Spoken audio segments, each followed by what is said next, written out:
Today we are going to talk about the first quarter home buying plan. Inflation rate in fact is rising, and right now we are at 4.8% inflation rate. And as inflation rate is rising, guess what? The value of our money in our bank account is decreasing. So whoever has some savings in their bank account, they're simply thinking, how can they protect their money as a hedge against inflation? There are 400,000 new immigrants coming to Canada in 2022. Most of them are going to get settled in Ontario and the GTA. And with the government funding of $70 billion to build 125,000 affordable houses, the issue of supply and demand is not going to end the next day. It's going to take years that we can really create a balance between supply and demand on housing. We also hear from the industry leaders, home prices are going to increase in Canada by about 9% on a national level. 9%? Yes. That's a very conservative number. For sure. And we mentioned earlier that appreciation across the GTA was around 25%, just under. But in certain pockets, it was much higher than that. And in some regions in the GTA, it was up to 43%, 43%, if not more. Yeah, so the market was definitely on fire, and prices are out of control. We can't expect the same level of appreciation every year, but it seems that the market consensus is that the prices will continue creeping up. What we wanted to do is wanted to put it for you in perspective. So say you were thinking about buying a house in the beginning of last year, in January. You've made a decision and your budget was $1 million. You also had the down payment of $200,000, which is 20% of the purchase price. Very standard.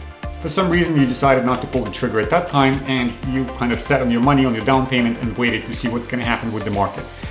The market has gone up by 25%, as we know, and if you're thinking about buying that house that you were looking at right now, one of two things that you need to consider. Either you need to increase your budget to get an equivalent house to $1,250,000 roughly, and you need to increase your down payment by 25%. That's the rate of appreciation we had, right, in the last year. Sure. Or all of a sudden you need to be considering much cheaper homes that were selling a year ago for $750,000, but right now they'd be selling for about $1 million, and that's what you're going to be looking at. Let's discuss another example.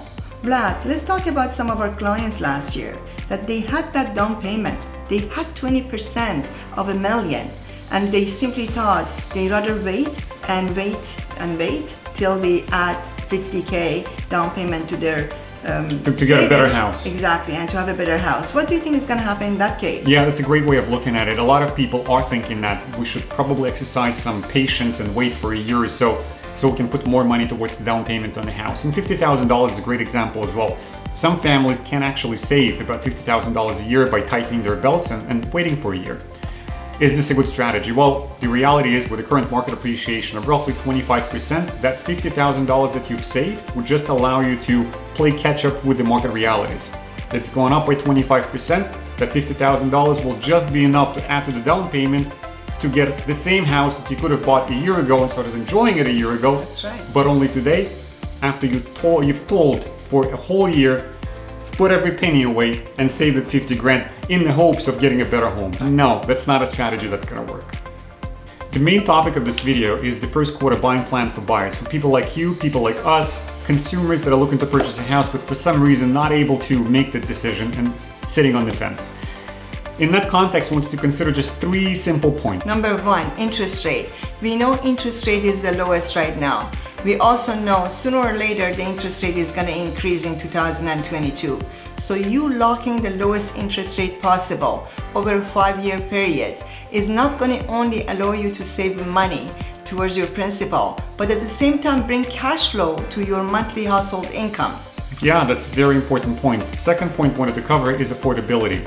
We mentioned earlier in the video that the appreciation last year in 2021 was at a level of 25%. For this year, for the current year, it's projected to be at a level of 9%. Who knows how accurate this number is? Only time will tell. That's right. But it is widely accepted that the property prices will continue going up, and the higher they go, the less of a house you'll be able to afford with time. So the longer you wait, the less of a house you'll be able to purchase. That's right. We also don't know whether there is a new mortgage regulation coming to place, and that would have a double negative impact on your affordability. Exactly. Thank you. Thank you for adding that. That's super important.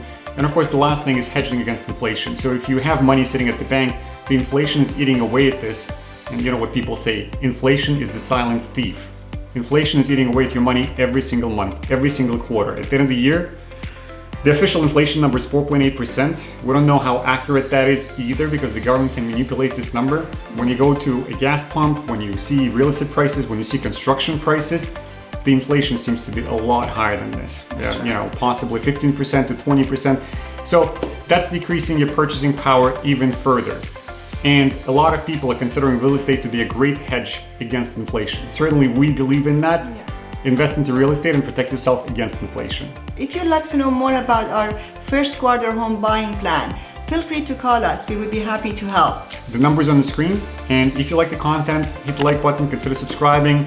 And if there are any other topics that you would like us to cover in the future videos, please mention in the comments below and we'll do just that. See you next time. See you.